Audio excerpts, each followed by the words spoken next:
Yo, what is up YouTube? Fury here, bringing you guys a brand new video, and in today's video we'll be going over all the weapon changes that occurred a few days ago on the new update that happened. It was like a very large update, and for what they put on the patch notes, there weren't that many things that they fixed, but a little bit after I released that video, they released a bunch of weapon changes. I'm talking like a bunch of different weapons got buffed, nerfed, all this type of stuff. So in this video we're going to be going over that.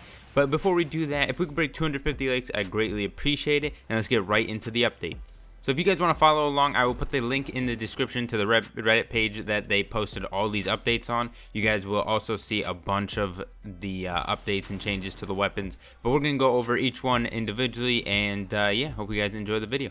So starting off with the first update, the Atlas, they fixed a bug with high cal attachments overriding some of the weapon natural location damage bonuses, minor ammo adjustments as well. So apparently some of the attachments when you had high cal would not work, you know, if you had the high cal attachment on, so they fixed that. And the minor ammo adjustments, I guess there's some, you know, ammo problems that I didn't know about, but I guess there's some ammo problems that they fixed as well, so that's good to go. The second thing here, they have the rec like I mentioned in the last video, but they also slightly improved the default ADS time and slightly lowered the sway while ADS, as well as the burst cooldowns have been decreased like I mentioned. Now this is huge because I used the rec yesterday after this update went live, and I thought I wasn't going to use the rec anymore, but like they really fixed the rec. Now it's actually capable to compete with the other ARs like they mentioned here, and that's not actually a lie, that's dead, you know, accurate. Like I've been using it, I've been enjoying it, so I'm probably going to use the rec a little bit more and you know, go for nukes with that weapon as well, because before this update I never touched the rec, to be quite honest. If I see it on the ground and I need ammo, I'm not picking it up, because I knew if I picked it up I was going to die. So this definitely is helpful, and it obviously now does compete better with the other ARs. Now next on the list, the FuRyTV, they provided additional stability on a few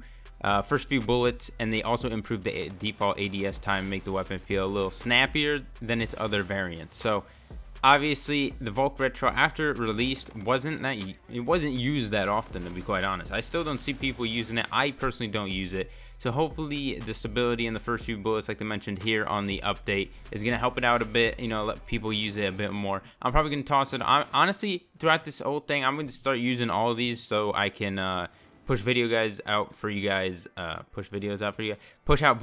guys, and you know, talk about each one individually in a different video. So hopefully you guys will enjoy that, see the updates for yourself there. But yeah, hopefully the FuRyTV with this update helps it be used a little more. I personally don't use it now, but I mean, then again, after it was released I didn't use it after, you know, the first few days of it. So hopefully I can get back to start using that, see how this buff actually helps it out and stuff like that. So next on the list here we have the RVN, which got tightened the spread within bursts, and the epic variant has now greater distance / spread on the blowout range of damage. So obviously that's a big buff. It's going to do more damage on the epic variant, which is really good, because was another DLC weapon that I never really used that much. I made that one video on it, the only time I really used it. So hopefully this, you know, after all these updates, hopefully I'll start using these weapons a little bit more, and you know, making them more, you know, fair with other weapons in their class. So that is it for the RVN. So next here they have the G-Rail. They shortened the burst cooldown on all burst enabled variants. So obviously this is gonna, you know, buff the weapon quite a bit, just because you're able to you know, shoot the bursts quicker and stuff like that. Honestly, the G-Rail isn't that bad of a weapon already, so this makes it a little bit more, you know, more power to it. I'm personally not a big fan of the G-Rail, just because the charge burst and stuff like that, but I mean, then again, after this update I might have to try it out and stuff like that. Next here, the RPR, they increased the AR alternate mode fire times, and the epic Ripper reduced the view kick slightly. So the Ripper again is very fast rate of fire weapon. I personally have not used it too much. I do use it on the side when I'm not like streaming or making videos, stuff like that, just to play around with it, just to feel it, how it is and stuff like that. People in my chat were telling me to use the Ripper, it got a buff, stuff like that. I tried it out. The recoil, there's not much recoil to it, which is really nice. The damage isn't quite there, but honestly the Ripper before this update wasn't really that usable. because any other epic variant or any other variant in general would outgun it. But hopefully that helps. And also the AR alternate mode fire times, which is going to be really good, just to, you know, use the AR version a little bit more, which I do use. If you guys see my RPR videos, I do tend to use the AR mode quite a bit. I think it's really good at, obviously, range. It is a little bit slow, but right here they said increase the AR alternate mode fire time, so hopefully that speeds it up a little bit and actually will make it a lot better. Next thing on the list here is the Karma 45. They extended the mid to long range capabilities to compete better with other ARs, and they reduced the horizontal amount of kick slightly, which is really good. The Karma, again, like I said, most of these weapons on here aren't used that much. Most of the SMGs, other than the ERAD and the VPR, other SMGs in these class aren't used as much as they should be, and this Karma buff will definitely make it, you know, be more usable. I use it all the time personally. Even before this buff, I loved the Karma. I don't know why, something about it.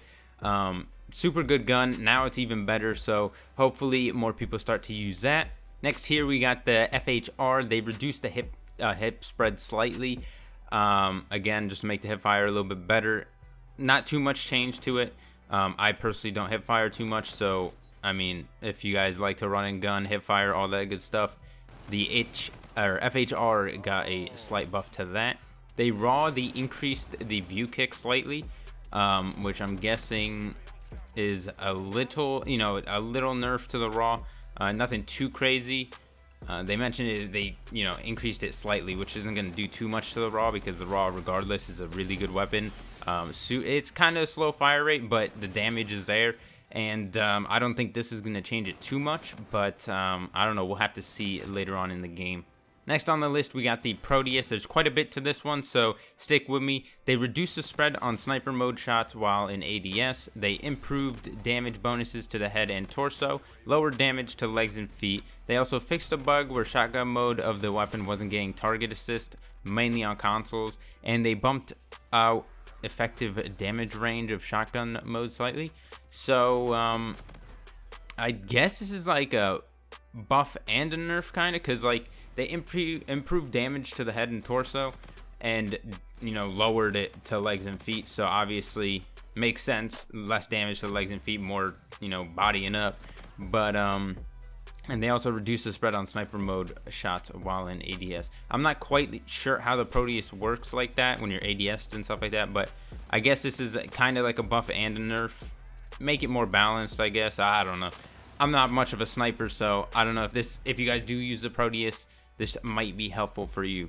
Next here, we have a very big nerf on the M21 Epic Salvos. They reduced the range on the akimbo attachment to help it perform in line with other shotguns / akimbo weapons, which is a huge nerf, thankfully, because I be running around maps, you know, on the 20, about to get my deatomizer, about to nuke these kids. I turn a corner and I get blindsided by a dual M21. It's so annoying. I mean, obviously that's more close range, but still, I still get mapped with these things all the time. So hopefully this won't happen too much anymore, and less people start using these, because honestly, I see these things running all the time. Frontier mainly, Genesis, the people just run around with M21s all the time. It's a little annoying, and obviously this is only for the Epic version, but hopefully less people start to use this.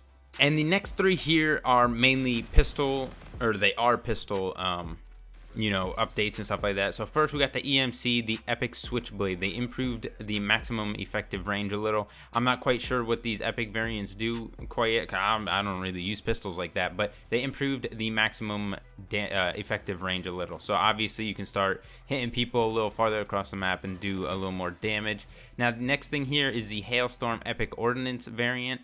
They improved the view kick for easier use. Again, another pistol I don't really use. And the final pistol here, the Oni Epic Tengu. They reduced horizontal kick to reduce the randomness at the beginning of firing it. So that's also good for that. I'm not quite sure how many people use pistols and stuff like that. Let me know in the comment section down below if you guys use these Epic pistols or anything like that. I'm more of a main, you know, assault rifle or SMG type run and gun kind of person, so I'm not really much into pistols. If I do need a slot, I'll throw on a nuke pistol or something like that, but then again, I don't really use them that often. So, and the last thing here on the list, the VPR. We already mentioned this in the last video. but the hipfire kick has been increased to help it perform in line with other SMGs, and they slightly reduced effective damage ranges. That they didn't mention in the last one, but they did reduce the effective damage at range, which again I did not notice at all. Last night I was streaming, I was using the yokai. If you guys saw my last video, we got the yokai first drop on the Quartermaster Collection drop for 1,000 salvage. The yokai, don't mind if I do, but we were using it all last night. We dropped juggernauts quite a bit, just running, gunning and stuff like that. So I don't know, the VPR is still insanely good of a weapon. I don't think this change has affected it too much, but yeah, that's everything on the update, guys. Hope you guys enjoyed the video. Let me know in the comment section down below what you guys want to see on the next video. I'll definitely be making videos of these in the future, going over each weapon and stuff like that. But yeah, if you guys enjoyed the video, drop a like. If you guys are new, don't forget to hit that subscribe button. I will see you guys in the next video. Peace.